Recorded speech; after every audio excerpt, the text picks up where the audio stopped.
Okay, അപ്പോൾ നമ്മളെ coordination കോമ്പൗണ്ട്സിൻ്റെ part 3 എന്നാണ് എൻ്റെ വിശ്വാസം.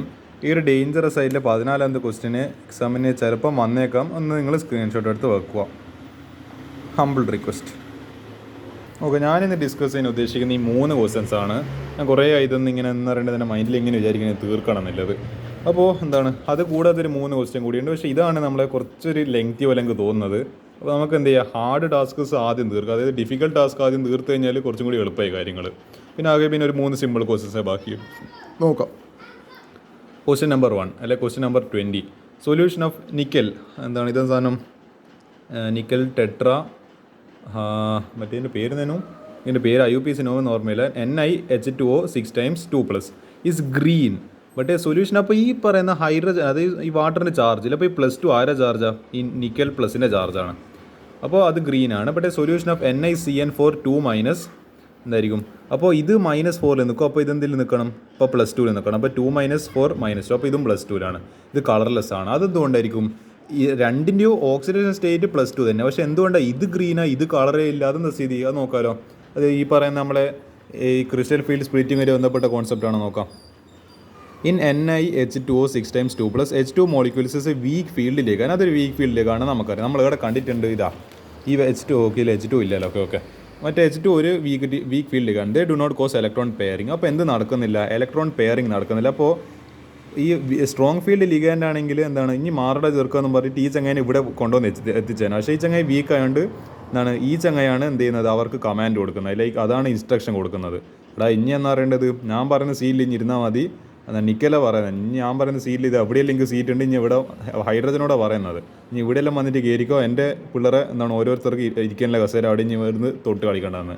പക്ഷേ CN- എന്താ, ഇയാൾ പറയുക, എടാ എനിക്ക് എൻ്റെ ഓരോ പിള്ളേർക്കും എന്ന് പറയേണ്ടത്, ഇരിക്കാൻ എന്ന് പറയേണ്ടത് ഓരോരോ കസേര ഇനി മാറിയെടുക്കാതെ ചേർക്കുക, ഇനി അഡ്ജസ്റ്റ് ചെയ്തിട്ട് ഇരുന്നാൽ മതി എന്ന് പറഞ്ഞിട്ട് ഈസ് അങ്ങനെ എന്ത് ചെയ്യും, തട്ടി മാറ്റിയിട്ട് ഇവിടത്തേക്ക് ഇതിനെ പയ്യടായിക്കാളി. അപ്പോൾ ഇത് ബാക്കിയായി. ഇതാണ് സ്ട്രോങ് ഫീൽഡ് ലിഗാൻഡും വീക്ക് ഫീൽഡ് ലിഗാൻഡിൻ്റെ ഇൻഫ്ലുവൻസ് തമ്മിലുള്ള വ്യത്യാസം എന്ന് പറയുന്നത്. അപ്പോൾ they do not cause electron pairing as a result complex. അപ്പോൾ ഈ രണ്ട് എന്തുണ്ട്, മറ്റേ അതായത് അപ്പോൾ എന്ത് നടക്കുന്നുണ്ട്, ഇപ്പോൾ എന്തുണ്ട്, ഒരു അൺപെയർഡ് ഇലക്ട്രോൺ എങ്കിലും ഉണ്ടെങ്കിൽ ആ കോമ്പൗണ്ട് എന്ത് കാണിക്കാൻ പറ്റും? കളർ കാണിക്കാൻ പറ്റും. അപ്പോൾ ഇവിടെ രണ്ടെണ്ണുണ്ട്. അപ്പോൾ എന്തെങ്കിലും കളർ കാണിക്കും. പക്ഷേ നമ്മുടെ CN ഇത് വരുന്ന സമയത്ത് എന്താ സ്ഥിതി? ഇതേ പെട്ടി വരച്ച് 1 2 3 4 5. അപ്പോൾ 1 2 3 4 5 6. ആക്ച്വലി ഇവിടെ 7 8 എന്നല്ല. അപ്പോൾ എന്ത് ചെയ്ത് ഇനി CN എടുത്ത് പറഞ്ഞ് ഇനി എന്നാ പറയേണ്ടത്, ഇൻ്റെ പിള്ളേർ അങ്ങനെ എന്നാ പറയേണ്ടത്, ഇൻ്റെ ഇലക്ട്രോൺസ് ഒന്നും അങ്ങനെ ഓരോരോ ആൾക്കാർ ഓരോ കസേരയൊന്നും ഇരിക്കണ്ട, മാറിക്ക് ചേർക്കാമെന്ന് പറഞ്ഞിട്ട് ഈസ് അങ്ങനെ ഇവിടെ തട്ടി മാറ്റി കളഞ്ഞു. ഇവർ രണ്ടുപേരും അഡ്ജസ്റ്റ് ആക്കി. അപ്പോൾ എന്താ, ഇതെല്ലാം പെയ്ഡായി. ഇത് ഇവിടെ ഒരു അൺപെയ്ഡ് ഇലക്ട്രോണില്ല. അതുകൊണ്ടാണ് ഇത് കളർലെസ് ആയത്. This is the explanation. നിങ്ങളെ ഭാഷയിൽ എഴുതി കൊടുത്താൽ മതി, അത്രയേ ഉള്ളൂ. അടുത്തത് question, FeCN 6 times 4- and FeH2O 6 times 2+ are of different colors in dilute solution. എന്തുകൊണ്ട്? In both complex Fe is in +2 state. ഇതിലും +2 ആണ്, ഇതിലും +2 ആണ്. With configuration 3d6 it has 4 unpaired electrons in the presence of, അതായത് ഈ ഇവിടുത്തെ ഇതേ പ്രശ്നം തന്നെ വീഡിയോ. വാട്ടർ എന്ന് പറയുന്നത് വീക്ക് ഫീൽഡിലേക്കാണ്. അപ്പോൾ അൺപെയർഡ് ഇലക്ട്രോൺസ് എന്ത് ചെയ്യുന്നില്ല, പെയറപ്പ് ചെയ്യുന്നില്ല. അപ്പോൾ ഇവിടെ എന്ത് കാണിക്കും? ഇവിടെ ഒരു ഡിഫറെൻറ്റ് കളർ കാണിക്കും.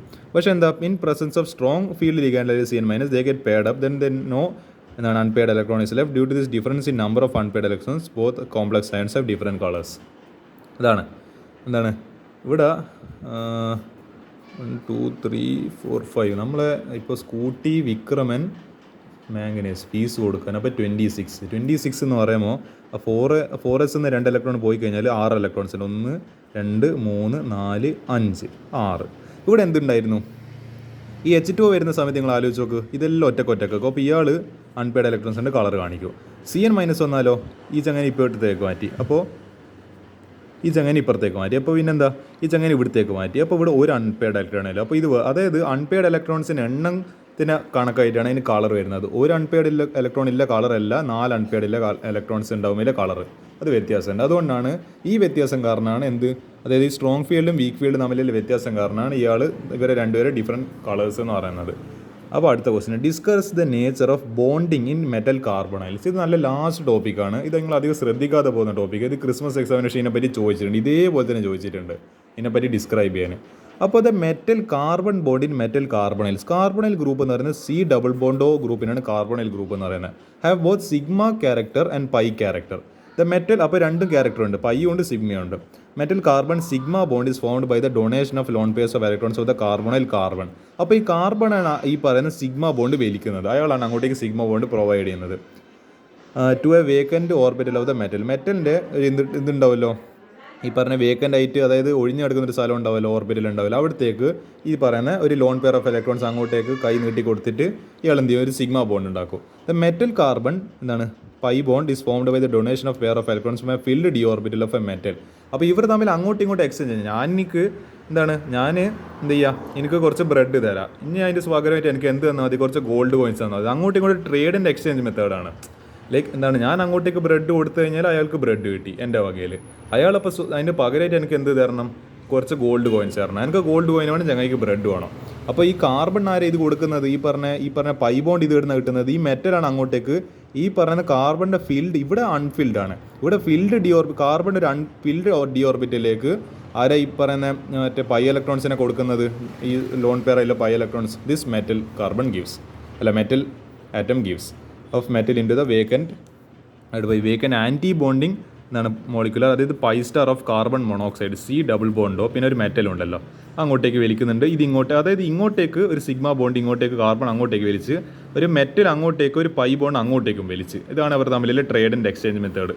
The metal to ligand bonding creates a synergic effect, അതായത് ബാക്ക് ബോണ്ടിങ് തന്നെ പറയാം. അതായത് നിങ്ങൾ ആലോചിച്ച് നോക്ക്, ഈ മെറ്റൽ അതായത് കാർബൺ അതായത് മെറ്റൽ അങ്ങോട്ടേക്ക് പൈ ഇലക്ട്രോൺസിന് ഡൊണേറ്റ് ചെയ്യുന്ന സമയത്ത് തന്നെ അയാൾക്ക് ബാക്കോട്ട് എന്ത് കിട്ടുന്നുണ്ട്, ഒരു ബാക്ക് എഫക്റ്റ് പോലെ എന്ത് കിട്ടുന്നുണ്ട്, സിഗ്മ ബോണ്ടിനെ കിട്ടുന്നത്. അപ്പോൾ സിഗ്മ ബോണ്ട് കുറച്ചും കൂടി സ്ട്രോങ് ആണല്ലോ compare to this pi bond.